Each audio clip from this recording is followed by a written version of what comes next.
வாசகம். உனக்கு அடுத்து வாழ்வோர்க்கு நேர்மையுடன் நீதி வழங்கு. லேவியர் நூலிலிருந்து வாசகம். அதிகாரம் 19, இறைவசனங்கள் 1, 2, 11 முதல் 18. ஆண்டவர் மோசேயிடம் கூறியது: நீ இஸ்ரவேல் மக்களிடம் கூற வேண்டியது: தூயோராயிருங்கள், ஏனெனில் உங்கள் கடவுளும் ஆண்டவருமாகிய நான் தூயவர்.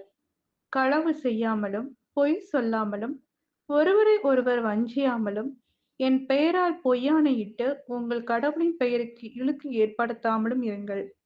நான் ஆண்டவர். அடுத்திருப்பவரை ஒடுக்கவோ அவருக்குரியதை கொள்ளையிடவோ வேண்டாம். வேலையாளின் கூலி விடியும் வரை உன்னிடம் இருத்தல் ஆகாது. காது கேளாதோரை சபிக்காதே. பார்வையற்றோரை இடறச் செய்யாதே. உன் கடவுளுக்கு அஞ்சி நட. நான் ஆண்டவர். தீர்ப்பிடுகையில் அநீதியால் இளைக்காதே. சிறியோர் பெரியோர் என முகம் பாராது உனக்கு அடுத்து வாழ்வோர்க்கு நேர்மையுடன் நீதி வழங்கு. உன் இனத்தாருக்குள் புறங்கூறி திரியாதே. உனக்கு அடுத்து வாழ்பவரின் குருதி பழிக்கு காரணம் ஆகாதே. நான் ஆண்டவர். உன் சகோதரரை உன் உள்ளத்தில் பயக்காதே. உனக்கு அடுத்தவர் பாவம் செய்யாதபடி அவரை கடிந்துகொள். பழிக்கு பழியென உன் இனத்தார் மேல் காழ்ப்பு கொள்ளாதே. உன் மீது நீ அன்பு கூர்வது போல் உனக்கு அடுத்திருப்பவர் மீதும் அன்பு கூர்வாயாக. நான் ஆண்டவர். இது ஆண்டவரின் அருள்வாக்கு. இறைவா உமக்கு நன்றி. நற்செய்தி வாசகம். மிகச் சிறியோராகிய நான் என் சகோதர சகோதரிகளுள் ஒருவருக்கு நீங்கள் செய்ததெல்லாம் எனக்கே செய்தீர்கள். மத்தேயு எழுதிய தூய நற்செய்தியிலிருந்து வாசகம். அதிகாரம் 25, இறைவசனங்கள் 31 முதல் 46.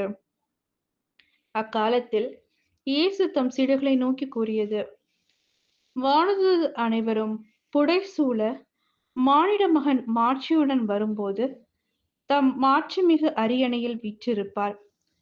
எல்லா மக்களினத்தாரும் அவர் முன்னிலையில் ஒன்று கூட்டப்படுவர்.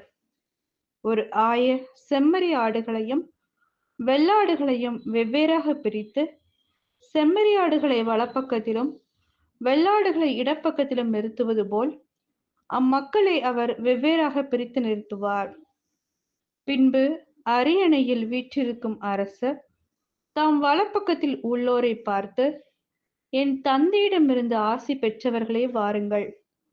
உலகம் தோன்றியது முதல் உங்களுக்காக ஏற்பாடு செய்யப்பட்டிருக்கும் ஆட்சியை உரிமை பேராக பெற்றுக்கொள்ளுங்கள்.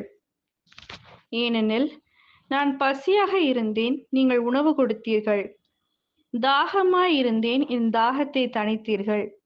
அந்நியனாக இருந்தேன், என்னை ஏற்றுக்கொண்டீர்கள். நான் ஆடையின்றி இருந்தேன், நீங்கள் எனக்கு ஆடை அணிவித்தீர்கள்.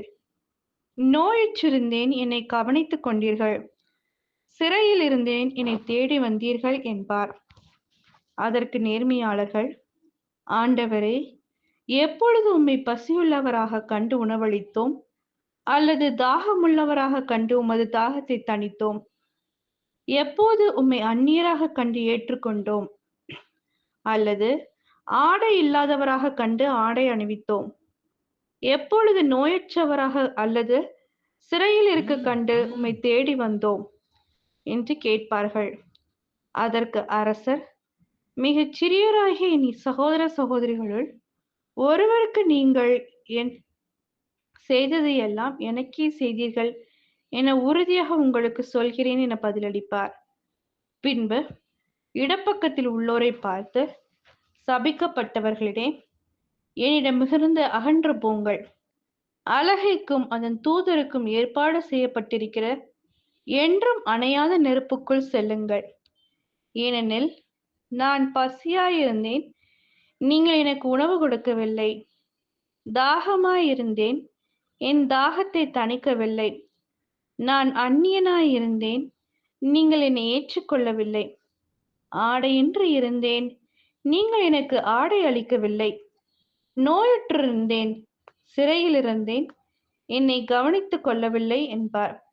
அதற்கு அவர்கள்: ஆண்டவரே, எப்பொழுது நீர் பசியாகவோ தாகமாகவோ அந்நியராகவோ ஆடையின்றியோ நோயுற்றோ சிறையிலோ இருக்க கண்டு உமக்கு தொண்டு செய்யாதிருந்தோம் எனக் கேட்பார்கள்.